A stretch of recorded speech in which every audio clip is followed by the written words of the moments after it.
James Board's withdrawal resets the takeover timeline and reshapes the pricing floor of the asset. His consortium stepped away after tabling a £47.8 million proposal, concluding the figure exceeded fair value when current liabilities were fully assessed. That exit removes the only advance bid and sends Begbie's trainer back to the open market. Relegation to League One acts as a balance sheet shock. Broadcast income falls sharply, commercial revenues soften, sponsorship renewals face downward renegotiation. From a valuation standpoint, the club shifts from a championship revenue model to a League One cash flow projection. That downgrade compresses enterprise value and tightens debt servicing capacity. Begbie's trainer must now balance short-term solvency with the search for a new buyer.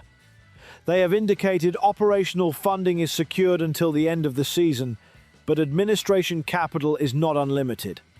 The longer the delay, the higher the cash burn and the weaker the negotiating position becomes. Hillsborough requires capital investment to meet modern compliance and commercial standards.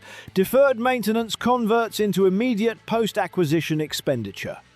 The Middlewood Road training ground also requires refurbishment. These are not optional enhancements, they are structural requirements. There is also contingent legal exposure, including the Jonathan Cohen claim, which complicates the liability profile. Any incoming owner must factor in potential settlement or defense costs. That uncertainty widens the valuation gap. Creditor hierarchy intensifies the challenge. Secured creditors are first in line, followed by preferential creditors and then unsecured creditors. If a sale fails to deliver at least 25 pence in the pound to unsecured parties, EFL regulations impose a 15-point deduction. The sanction is financial in origin, but competitive in consequence. It undermines revenue projections and weakens sponsorship discussions before a ball is kicked. Board's bid appears to have discounted these risks more heavily than creditors were prepared to accept, creating the impasse. Attention now turns to the active suitor. Reports from Football League World and TalkSport indicate Mike Ashley has re-emerged with an offer believed to be in the region of £20 million against an estimated £30 million creditor requirement to avoid a regulatory penalty.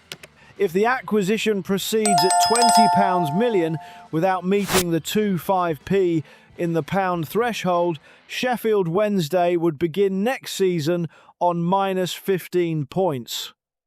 Alternatively, a purchaser could inject closer to £30 million, removing the sanction but increasing upfront capital exposure. From an accounting perspective, paying the higher sum protects future income streams by preserving competitive integrity.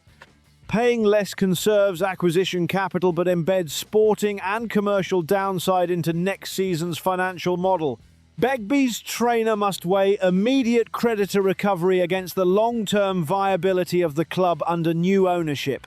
Ashley's tenure at Newcastle United was characterised by strict cost control, asset rationalisation and selective infrastructure investment rather than speculative spending. His previous interest in Derby County during administration suggested a willingness to pursue distressed assets where disciplined pricing defines entry. Reports suggest he could commit up to £100 million post-acquisition towards infrastructure, facilities and operational reset. If realised, that programme could strengthen the balance sheet, secure the academy's Category 2 status and address stadium liabilities. The strategic decision revolves around sequencing. Does Ashley prioritise clearing legacy debt to guarantee regulatory compliance? Or does he acquire at a discount, accept the points deduction and redirect capital towards long-term asset improvement? Financially, Ashley represents a solvent counterparty likely to satisfy the EFL owners and directors test swiftly. Governance stability would improve immediately relative to the outgoing regime. This is the crossroads facing creditors and supporters alike. Accept an ownership model centred on austerity, balance sheet repair and disciplined capital allocation. Or risk entering League One with a 1-5-point handicap because the acquisition price fell short of creditor demands.